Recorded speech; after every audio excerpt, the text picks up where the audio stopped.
한 사람이 개를 산책시키고 있었습니다. 그 산책을 이거 어떻게 시켜야 되나 고민이 좀 많았습니다. 이제 산책하면서 그 개를 이제 앞세우고 이제 자기는 뒤를 따라가는 거죠. 실화가 아니고 그냥 우스갯소리로 하는 얘기인 것 같습니다. 그랬더니 이제 사람들이 수근수근거리더랍니다. 왜 수근거리나? 그랬더니 개가 앞에 가고 사람이 뒤에 가니까 아이고 개보다 못한 사람이네 했다는 겁니다.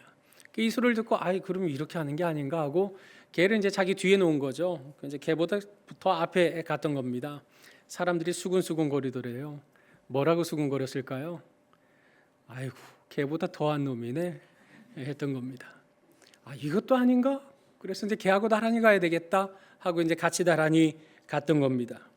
그랬더니 또 사람들이 수근수근거리더랍니다. 뭐라 그랬을까요? 네. 표현을 용서하시기 바랍니다. 개 같은 사람이네 하고. 여러분 왜 이렇게 나쁜 부정적인 의미의 개가 항상 붙을까요? 이 개는 사실상 그 여러 짐승들 중에서 자기 주인을 위해 자기를 기꺼이 내 던질 수 있는 유일한 짐승이라 그럽니다. 그래서 주인 집에서 팔려갔는데 먼 길을 돌아서 다시 집으로 돌아온 감동적인 이야기도 있고, 또 주인이 먼저 죽은 겁니다. 그 무덤 묘지 곁을 떠나지 않고 지키는 이런 개도 있을 만큼 여러 여타의 짐승들 중에 개는 정말 충성스러운 자기 주인을 잘 섬길 줄 아는 그런 짐승인데 왜 항상 비하하는 말에는 이 개가 붙는지 참 사실 납득이 잘 되지는 않습니다. 지난주에 이어서 우리는 오늘에도 1차 귀한 자 명단을 같이 살펴보게 됩니다. 본래 이 느헤미야 7장은 에스라서 2장에 있는 내용과 내용이 똑같습니다. 스펠링 약간 틀린 거, 또 숫자 약간 틀린 거 이런 것들이 있지만 똑같은 내용입니다. 사실상 본래 에스라서와 느헤미야는 하나의 책이었어요. 그런데 이 내용과 또 시대적인 배경이 다르기 때문에 이제 유대의 그 히브리어를 헬라어로 이렇게 번역을 할 때 에스라 1서, 에스라 2서 해서 두 권의 책으로 나누기는 했었습니다. 그렇지만 실상은 같은 책이었고요, 한 권의 책. 그리고 이렇게 에스라 1서, 2서로 나누어졌던 책이 종교개혁가 마틴 루터에 의해서 독일어 성경으로 번역이 되면서 본격적으로 에스라, 느헤미야 이렇게 분리된 책으로 우리가 받아들이게 된 것입니다. 결국 이제 하나의 책이거든요. 하나의 책인데 하나의 책의 앞에서 주구장창 한 장에 걸쳐서 1차로 귀환한 사람들의 명단을 기록했는데 이게 또 다시 여기 느헤미야 시대에 한 번 더 반복되고 있는 셈이거든요. 하나의 책에 나와 있던 내용이 뒤에 또 한 번 나와요. 왜 그런 거겠습니까? 당연히 강조하는 거죠. 뭘 강조하기 위함이겠습니까? 1차 귀환했던 사람들이 허벌판이었던 예루살렘에 단순히 하나님의 나라를 건설하겠다는 신념과 열정과 비전을 가지고 삶의 모든 터전을 내려놓고 왔다. 이거 강조하기 위함인 거죠. 그런 희생과 헌신의 삶을 강조하기 위해서 이렇게 두 번이나 반복되고 있는 겁니다. 우리가 지난주에 이어서 이 계보를 살펴보면서 여전히 희생과 헌신의 삶에 대해서 우리가 조명해 볼 참인데요. 희생과 헌신에 대해서 우리가 알아보기 전에 먼저 좀 정돈하고 가야 될 필요가 있는 지점이 있겠습니다. 뭐냐면 기독교를 희생과 헌신의 종교로 이해하는 분들이 적지 않습니다. 그러나 엄밀하게 따지면 기독교는 희생과 헌신의 종교는 아닙니다. 이를테면 그 새벽부터 일어나서 불공들이잖아요. 부지런히 참배한다고요. 왜 그러는 겁니까? 그 공로를 쌓음으로써 소원 성취, 그 공로를 쌓아서 열반에 이르기 위해, 도를 깨닫기 위해 그렇게 희생하고 헌신하는 겁니다. 무속신앙도 마찬가지고요. 그 로마 카톨릭 천주교만 하더라도 구원을 얻기 위해서, 구원이라는 그 목표 달성을 위해서 부지런히 선행이라는 희생과 헌신의 일을 하면서 나의 공덕을 쌓아가서 마침내 통과할 수 있는 그 지점에 다다르기 위해서 이렇게 헌신과 희생을 하는 것입니다. 그러나 기독교는 그런 차원의 희생과 헌신이 아닙니다. 기독교는 우리 구도자가 무언가를 구하는 게 아니라 하나님이 주신 은혜가 너무 귀한 겁니다. 죽었던 생명을 하나님이 자기의 독생자 그 아들까지 아끼지 않고 내어주심으로 우리를 살리셨다는 그 사실이 너무 감격적인 겁니다. 그처럼 나를 위해 모든 것을 내어주신 그 하나님을 위해 나는 어떻게 살 수 있을까? 그 하나님의 은혜를 붙들고 산다는 것은 과연 무엇인가? 이것 때문에 희생과 헌신의 삶을 살게 되는 거죠. 그러니까 순번이 달라요. 그 기독교 외의 다른 종교는 희생과 헌신을 통해 무언가를 이루는 겁니다. 그러나 기독교는 하나님이 이루어 주신 생명의 은혜 때문에 희생과 헌신의 삶을 산다는 거죠. 결국 우리 신자들의 희생과 헌신의 삶에 선행되는 과정, 작업이 무엇입니까? 하나님의 은혜인 겁니다. 결국 바벨론에서 70년 세월을 통과하는 동안에 이 유대인들은 뼈저리게 느꼈던 거죠. 왜 우리가 이렇게 나라를 잃어버렸는가? 왜 우리가 이방 낯선 땅에 와서 살게 되었는가? 하나님을 버렸다. 우리의 진정한 주인이 하나님이셨는데 우리가 하나님을 놓쳐버렸었구나. 처절하게 회개한 겁니다. 처절하게 깨달았던 겁니다. 70년의 세월에 익숙해지던 상황 속에 그럼에도 불구하고 익숙해지지 않고 무뎌지지 않고 하나님을 향한 사랑과 열정을 간직하고 있었던 4만 수천 명의 사람들이 1차로 아무것도 없었던 허벌판 예루살렘으로 돌아왔던 그 사람들의 명단이 지난주에 이어서 오늘 우리가 살펴볼 이 느헤미야 7장에 담겨 있는 겁니다. 그렇다면 하나님이 주신 은혜에 하나님께서 감동시켜 주시는 마음에 순종하여 이 사람들이 지금 예루살렘에서 순종하고 희생하고 헌신하는 모습을 지난주에 이어서 오늘 또 보게 되는데, 오늘은 조금 더 다른 차원에서 말씀을 살펴보게 됩니다. 우리 61절 말씀 한번 같이 읽어보겠습니다. 자, 시작. 델멜라와 델하르시와 앗돈과 이멜로부터 올라온 자가 있으나 그들의 종족이나 계보가 이스라엘에 속하였는지는 증거할 수 없으니. 지금 유대인들에게는 그 선민 사상이 있지 않습니까? 그 혈통적 유대인이 중요한 시대였습니다. 그래서 그 출처가 분명하지 않은, 그 조상의 뿌리가 분명하지 않은 사람이 유대 공동체 안에 일원으로 같이 활동할 수는 없었습니다. 그래서 이 사람들의 족보를 1차 귀환자 명단에서 다 살펴본 거죠. 그런데 그 계보가 파악이 안 되는 사람들이 있었던 겁니다. 저 노란 글씨는 바벨론 포로 생활을 하던 그 바벨론의 지역의 지명일 것으로 추측을 하는데요. 아무튼 그 땅에서부터 온 것은 틀림이 없습니다. 그런데 이들이 정말 우리의 유대인들 맞는가? 이거 확인할 길이 없는 거죠. 그러면 어떻게 되는 겁니까? 일단 유대인들의 그런 어떤 그 범주 안에서 잠깐 반보 내지는 한보 뒤에 물러나 있어야 되는 겁니다. 왜냐하면 우리의 혈통인지 정말 믿음의 사람인 건지 이거 확인이 안 되거든요. 그러니까 잠깐 뒤로 물러나 있으라 하고 이렇게 그 온전한 그 유대인으로서의, 유대인 공동체 일원으로서의 그런 모든 권리와 혜택, 의무 이런 걸 다 할 수 없는 상황이 되었던 겁니다. 또 63절에서 65절에는 제사장들에 대한 내용이 나오는데요. 우리 63절 말씀 한번 같이 읽어보겠습니다. 시작.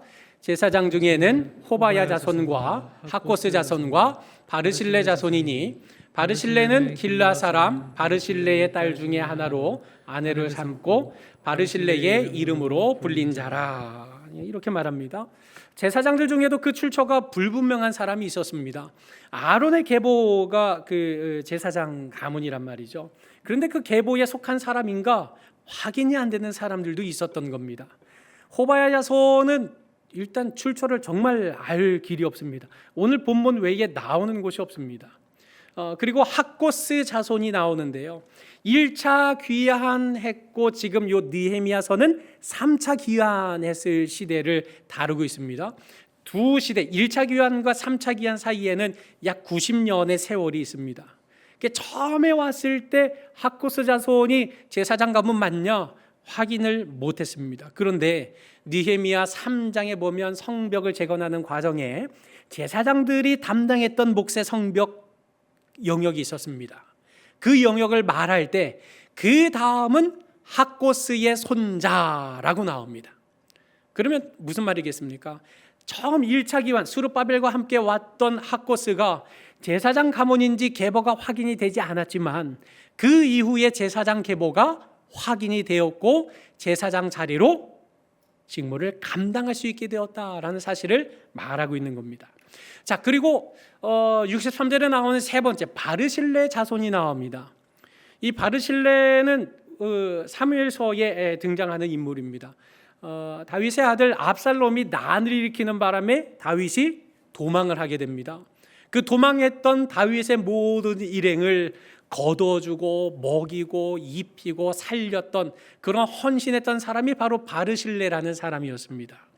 이 사람의 인품이 얼마나 훌륭한가 하면 이제 압살롬의 난이 다 정돈이 되고 다윗이 예루살렘으로 복귀할 때 바르실레가 너무 고마운 거예요.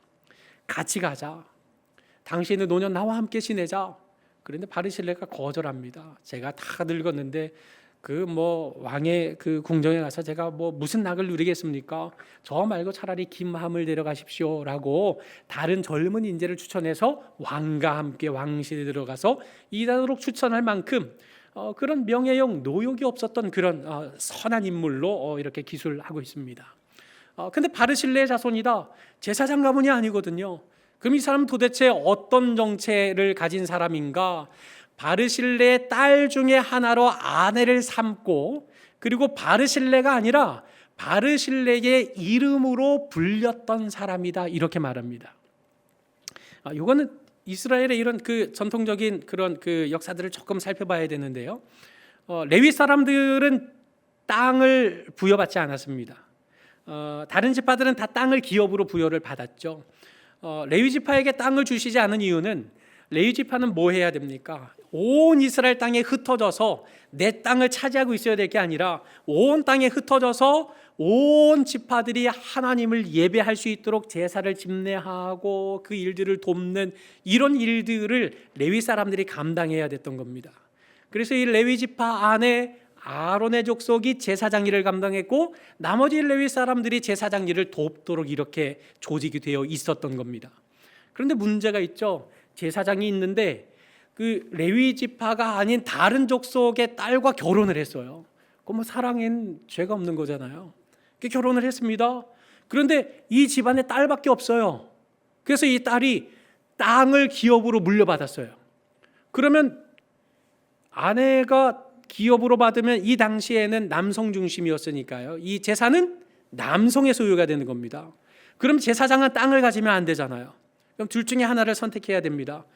딸이 유산을 포기하든지 아니면 남자가 제사장직을 내려놓고 그 지파의 사람으로 편입이 되든지 둘 중에 하나를 선택해야 했던 겁니다. 아마도 이 사람은 그 살아가는 아내와 더불어서 그 집 안에서 살기 위해 제사장직을 포기하고 그 딸과 함께 바르실레의 가문에서 살았던 사람인 것으로 추정할 수 있습니다. 그런데 이 사람이 지금 도대체 예루살렘에 왜 온 겁니까? 예루살렘에 와서 제사장을 하겠다는 이유가 무엇이겠습니까? 다른 뜻이 없습니다.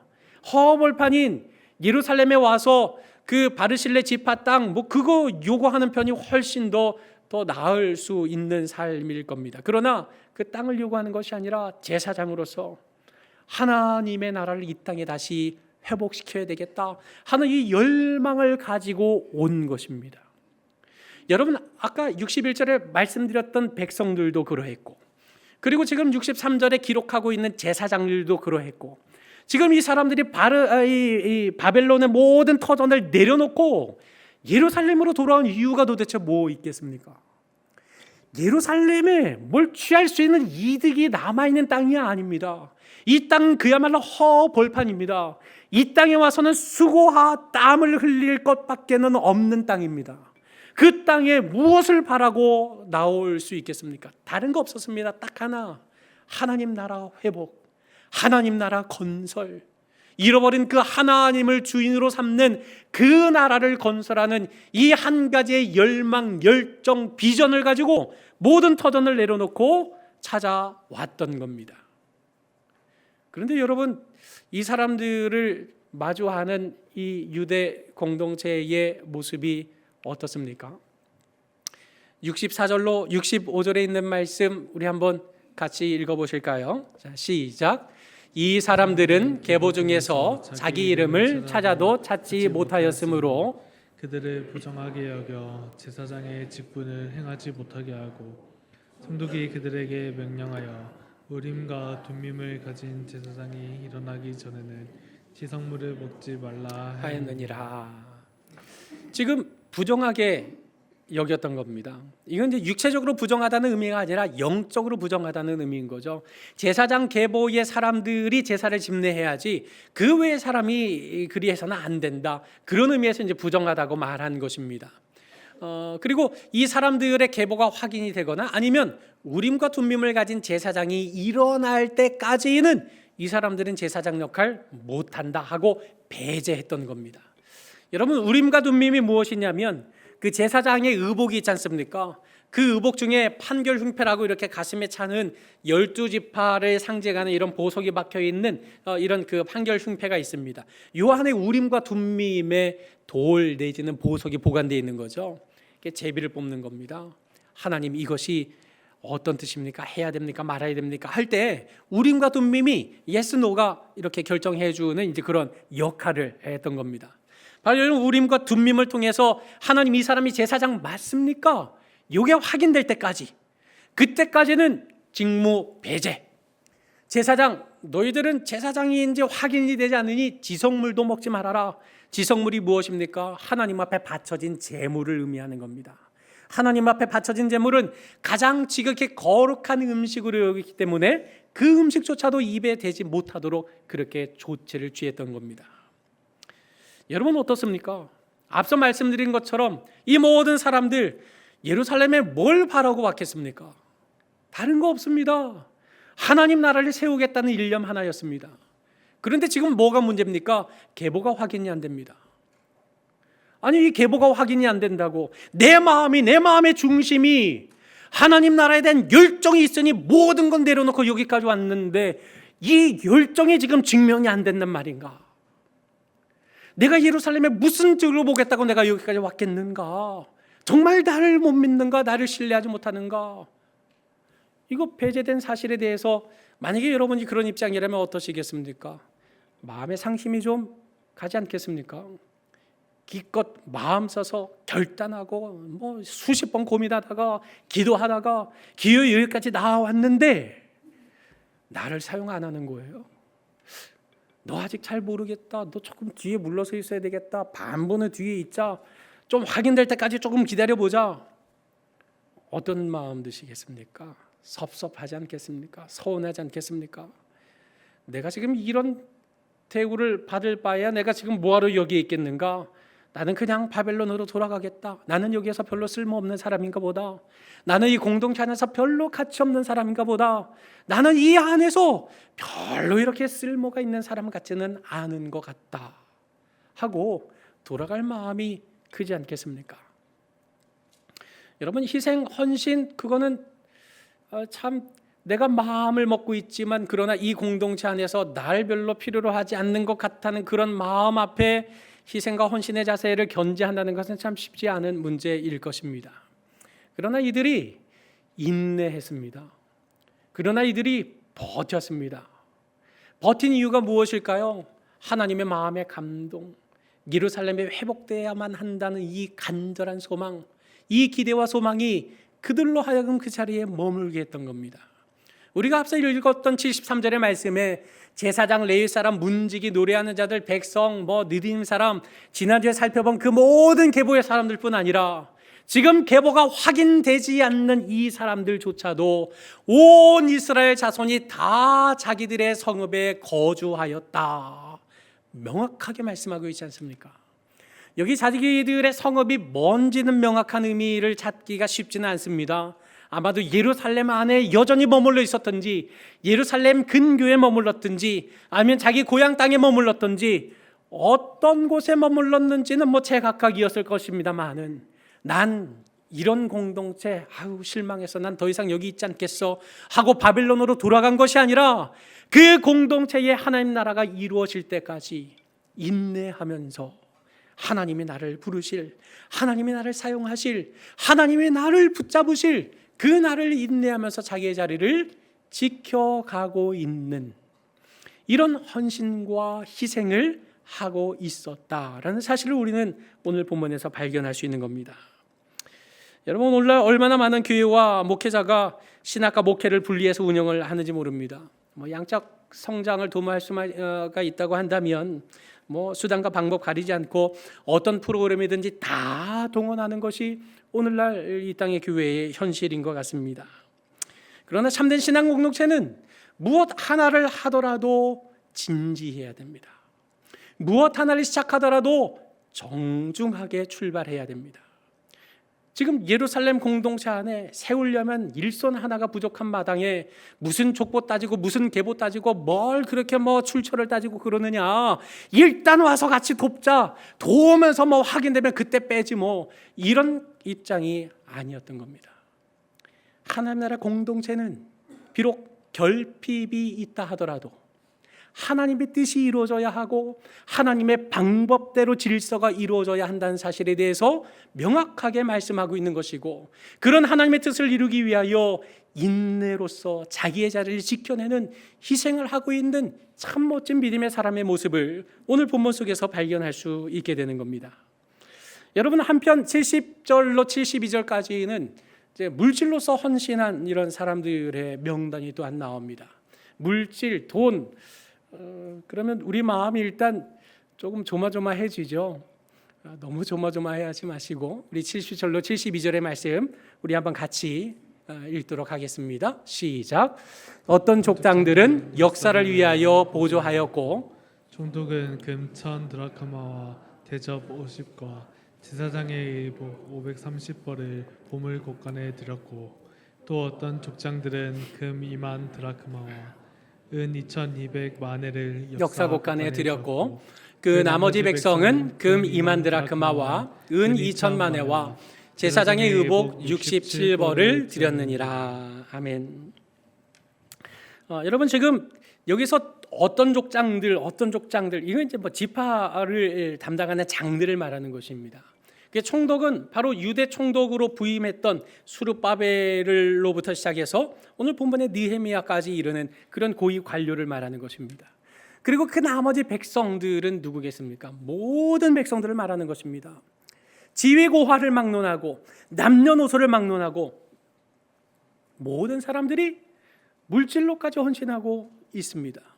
여기 보물곡간이라고 되어 있는데 이 보물곡간은 다른 것이 아닙니다. 오늘날로 말하자면 연말에 불우이웃을 도울 때 사랑의 공동 모금함 이런 계좌를 개설하지 않습니까? 그런 계좌를 개설한 것과 같은 의미라고 보시면 됩니다. 보물곡간 안에 하나님 나라의 일을 위하여 여러 가지 많은 물질로 채우고 모으는 일들이 자발적으로 진행이 되었다라는 사실을 말하고 있는 겁니다. 여러분, 지금 바벨론의 모든 삶의 터전을 버렸습니다. 자기 집 없는 예루살렘까지 왔습니다. 그 자체만으로도 얼마나 소중한 헌신입니까? 그런데 이 일에 참여한 사람들이 지위고하를 막론하고 자기의 주머니까지 털어서 하나님의 곳간을 채우고 있는 겁니다. 곳간을 채우는 의도가 무엇일까요? 곳간을 채우고 있는 목표가 무엇일까요? 이 드린 예물을 통해서 하나님 나라가 회복되고 세워지는 이것을 꿈꾸고 있었던 까닭에 이처럼 하나님 앞에 자기의 재물까지도 기꺼이 헌신할 수 있었던 겁니다. 여러분, 인적 자원을 통해 자리를 채웠고 물적 자원을 통해 하나님 나라 건설을 위한 여러 가지 재물을 확보할 수 있었던 겁니다. 여러분, 이런 헌신 이거 어떻게 이루어질 수 있는 거겠습니까? 세금을 징수했겠습니까? 아니면 작정 시간을 가졌겠습니까? 아니면 이렇게 바구니를 돌려가면서 너 가지고 있는 거 다 아니까 내놔 하고 이렇게 돌렸겠습니까? 아니면 이거 하지 않으면 벌 받는다라고 겁을 줘가면서 이 일을 하게 했겠습니까? 아니요. 하나님의 하나님께서 감동시켜 주시는 그 마음을 가지고 자발적으로 감당했던 것입니다. 여러분, 헌금 강요하면 드리는 겁니까? 헌금을 강요하면 드려지는 게 헌금이 되겠습니까? 여러분, 적어도 강요된 헌금은 헌금이라고 말할 수 없을 겁니다. 강요된 헌금이 헌금이라고 말하기에는 무언가 조금 불편한 부분이 있을 수밖에 없습니다. 왜 그렇습니까? 헌신하는 건데요. 헌신이 이게 강제로 될 수 있는 일인가요? 자발적으로 되어야 그게 헌신이지 않나요? 그리스도인에게 참된 헌금의 의미는 무엇입니까? 내가 가지고 있는 모든 것이 내 것이 아니라 실은 하나님의 것이다 라는 사실을 인정하고 받은 것 하나님께 드리는 겁니다. 어떻게요? 자발적으로요. 억지로가 아니라요. 강압적으로가 아니라요. 그리스도인이 하나님께 드리는 어떤 명목의 헌금이든 그것은 자신의 것을 바치는 것이 아니라 본래 하나님의 것을 하나님께 드리는 것이다 라고 생각한다면, 이런 좋은 믿음의 태도와 이런 자세를 견지한다면 우리는 많이 하나님 앞에 헌신한다고 교만할 것도 없고, 드릴 것이 없어서 적은 것밖에 드릴 수 없다 해서 스스로 위축될 필요도 없는 것입니다. 하나님께서는 마음에 감동을 주신 자를 통해서 이토록 자발적으로 헌신하는 과정들을 통해 하나님 나라를 이루어가고 계시는 것입니다. 그 교회도 뭐 큰 교회는 아닙니다. 한 100명, 120명 모이는 교회인데 그 교회 집사님 한 분이 이렇게 벌이가 변변치 않았던 겁니다. 이 목사님 보니까 사업하면 이분 잘하실 것 같은데 해서 사업을 하라고 그 권면을 했습니다. 사업을 하기로 마음에 결단을 했습니다. 그리고 하나님 앞에 서원했습니다. 이 사업에서 나타나는 매출 이익의 10%는 반드시 하나님 앞에 드립니다. 서원하고 시작했어요. 그런데 복을 엄청 받은 겁니다. 11조 양이 어마어마해진 거예요. 그 교회의 경상비의 한 30-40%를 차지했던 것 같아요. 엄청난 거죠. 엄청난 겁니다. 그러니 처음에 100만 원 드릴 때는 11조가 크지 않았는데 그 1000만 원 드리니까 이게 큰 거예요. 그러니까 이분이 처음에 서원했는데 어떻습니까? 부담스러워지기 시작하는 겁니다. 하나님이 더 많은 걸 주셨지만 그 받은 것의 10분의 1을 드리는 규모가 더 커지는 것만 이렇게 생각을 하셨던 것 같아요. 목사님한테 찾아갔습니다. 회사도 어렵고 하니 또 회사도 해야 될 일이 있고 하니 이 10분의 1을 드리는 걸 이렇게 좀 미루면 좋겠습니다. 그럼 목사님이 미루라고 하겠습니까? 그런 걸 말하면 목사님하고 약속한 거면 얼마든지 그렇게 하십시오. 근데 하나님과 약속한 거잖아요. 하나님과의 약속인데 다시 생각해 보시죠 했던 겁니다. 그 말이 부담이 됐던 겁니다. 그 교회를 떠났어요. 이제 교회가 얼마나 맥이 빠지고 힘이 빠졌겠습니까?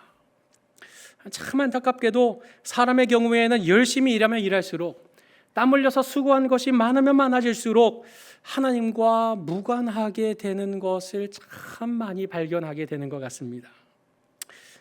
여러분, 하나님이 우리 인생의 주인이고 하나님께서 주시는 은혜와 감동으로 우리가 살아간다고 한다면 기꺼이 자발적으로 하나님 앞에 드리면 되는 것이지, 그게 무슨 자기의 발목을 잡는 그런 올무가 되어서야 그게 하나님이 기뻐하시는 일이 되겠습니까? 여러분, 앞서 제가 개를 가지고 서론에서 말씀드렸는데 어떤 면에서 그러니까 짐승이나 사람이나 흙으로 지음받은 것에는 동일합니다. 그런데 짐승과 사람은 명백히 차이가 있습니다. 짐승은 본능을 따라 살지만 우리 인생은 본능으로만 살아가는 것이 아닌 존재입니다. 왜 똑같이 흙으로 지음받았는데 짐승과 사람은 이렇게 차이가 있는 걸까요? 창세기 2장 7절 말씀을 우리 한번 같이 읽어보실까요? 자, 시작. 여호와 하나님이 땅의 흙으로 사람을 지으시고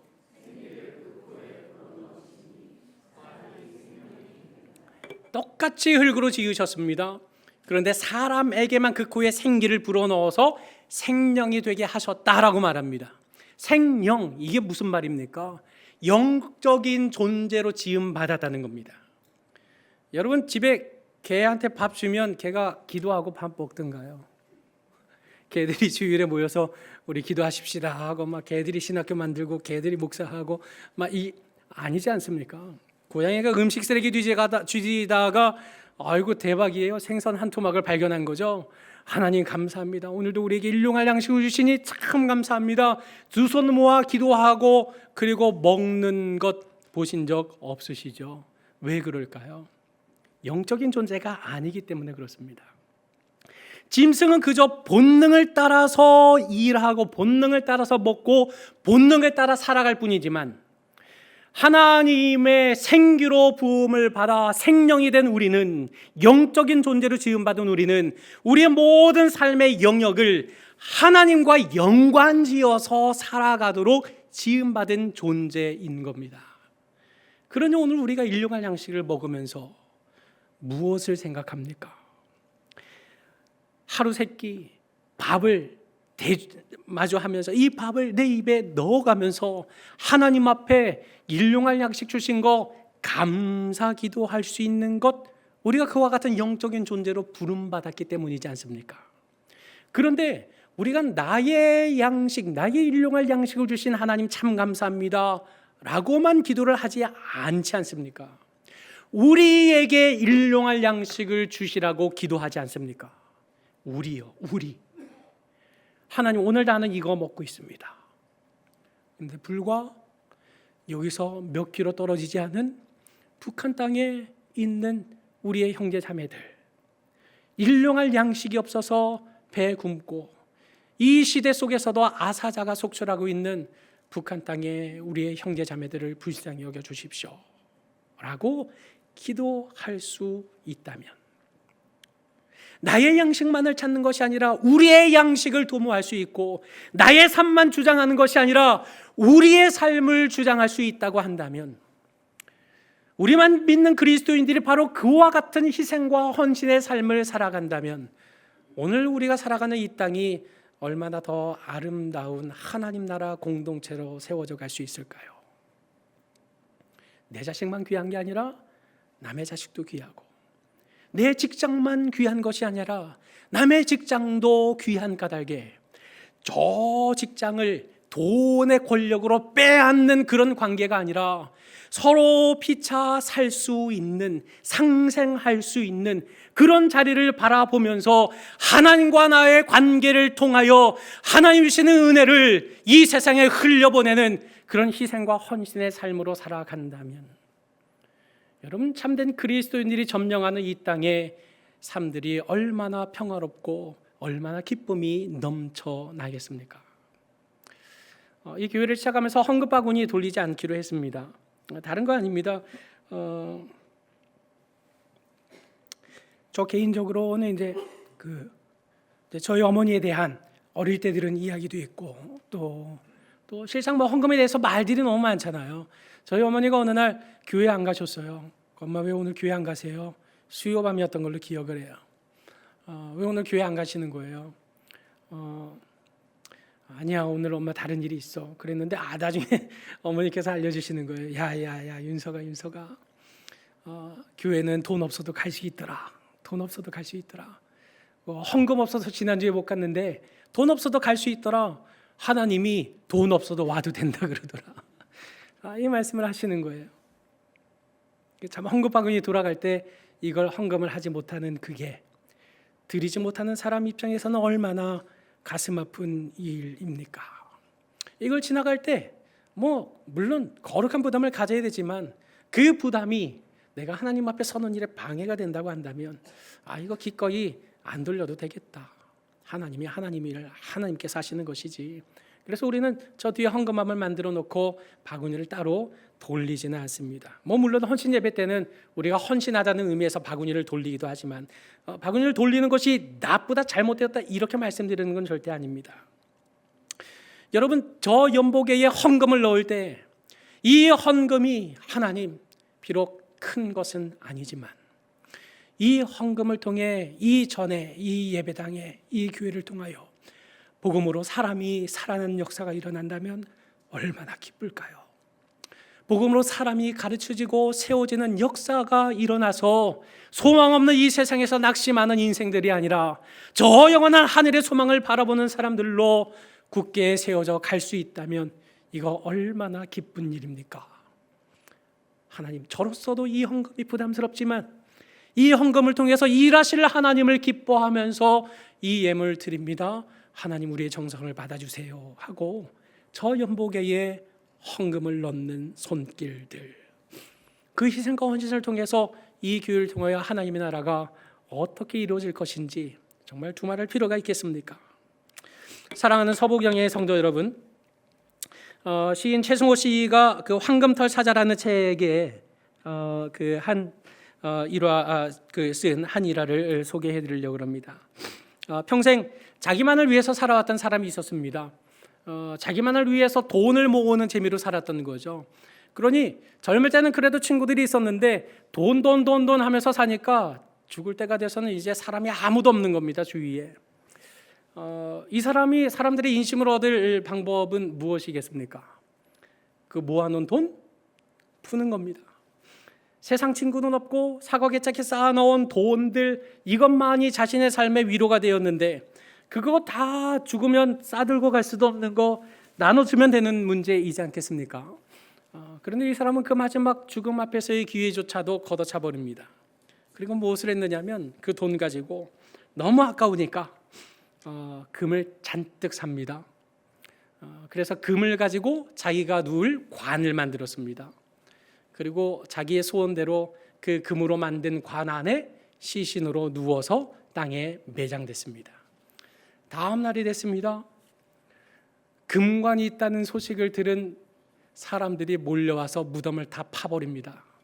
그리고 금관 안에 놓여있던 시신을 땅바닥에 내팽개쳐 버리고 그 금을 가지고 가서 다 나눕니다.